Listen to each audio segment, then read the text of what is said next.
Mike, we've got a number of agencies and organizations that are a part of this equation. You've mentioned ASTM. Obviously, FAA has got a lot to say about what's happening here. Are these associations and organizations up to the task of giving you the guidance you need to build the engines of the future, to deal with the fuels of the future? The FAA is certainly up to the task of the policy development. There is some precedent there in what they did with the synthetic jet fuel initiative. What I think is you also have the owners, operators groups, and those coalitions, and we have to watch that each person has a part to play in the overall solution on that.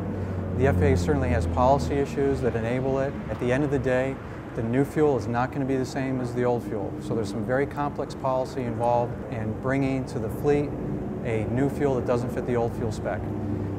The owner-operators groups and those other groups, the role that they need to play is to make certain that people understand that they have to create the demand.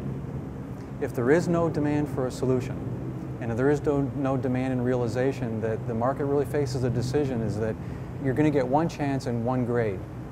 Okay, the distribution channel and the production has already told us in the removal of the other grades that you're only going to get one aviation grade gasoline. So the user groups and the people who own the aircraft and are the most at risk for the financial impact, they need to speak up and say, we need X. If they don't, then the manufacturers don't have the tools and the demand to justify the resources to bring it to market.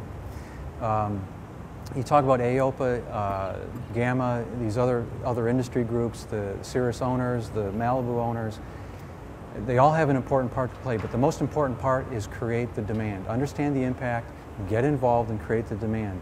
It's a complex problem, we need to chunk it out. We have very well qualified technical people, but you know what?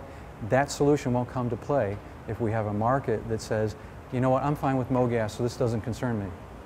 Or I'm fine with 91, this doesn't concern me. Or I'm fine with 94, this doesn't concern me. You know what? You really don't have much of a choice. It does concern you. There's about 3,000 plus airports that distribute AvGas in the United States. How many of them distribute MoGas? Probably about 200.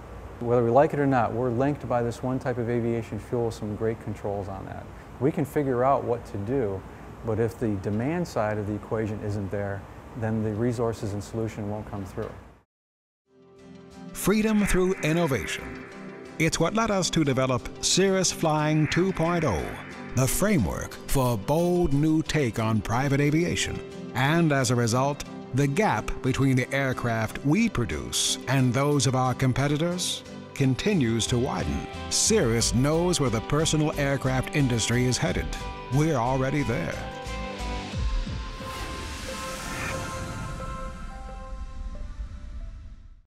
Same question, ASTM, FAA, allied organizations, are they up to providing the support that you need for not only the engines of the future, but the fuel of the future?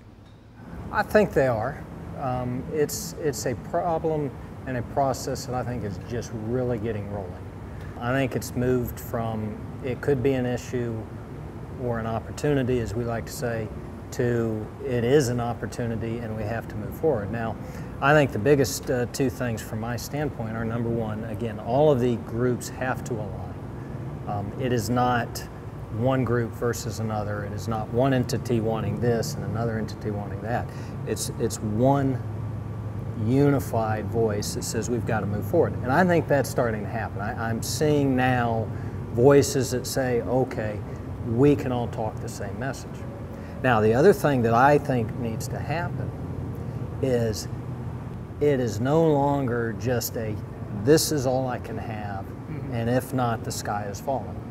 I think the discussion is now opened up that we can look at options, and this is not a pitch for one fuel over another.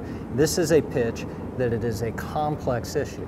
It is about, and this was something we heard earlier today, and I think Mike addressed some yesterday, it is about starting in the cold. It's about starting in the heat. It's about restart at altitude. It's about vapor suppression. There's a lot of complex things that when we get in our airplane and go flying, we don't necessarily think about, because the fuel we've got has been there for nearly the last 100 years. Now as we go forward, the question becomes, what compromises, what deviations from an existing spec can we absorb?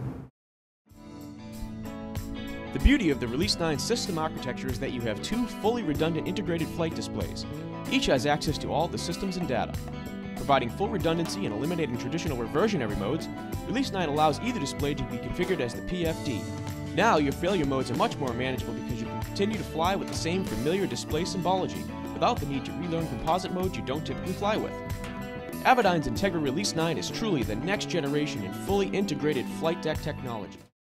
If we can summarize to the aviation community just what we're up against and how each of you are prepared to deal with it, just more than anything, I hate to do this to you, but give yourself a report card at this stage of the game of where we're at and where we're going. I'd sure appreciate it. We'll start with you, Rhett. I would say we've got good early marks from a technical standpoint. I think Continental could better manage the message, and we've had our taken our lumps recently on message management, and you know, that's a learning curve for us. But I think generally where we're going is we believe there is a steady pace that says there are effective solutions both in the fuel side and an engine technology side that will allow you, as you move forward, to feel very comfortable in the investment in your airplane, your engines, and any potential re-engineering, that you will have a viable product for many years to come, even if the fuel goes away as it currently exists.